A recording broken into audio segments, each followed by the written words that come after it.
Now, there's not just React. There are also alternatives.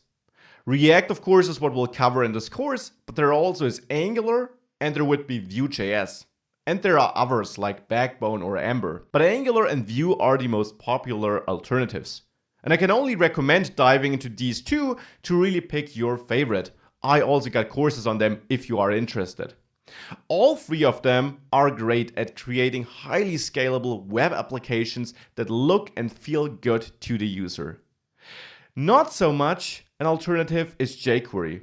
You might think it is one, but jQuery is really only about traversing the DOM and targeting elements in the DOM.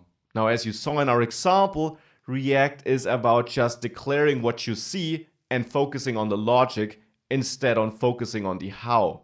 And therefore, React, Angular, and Vue allow you to create more powerful applications because you can focus on the logic and your business model and not so much on the technical side of actually reaching that element you wanted to change.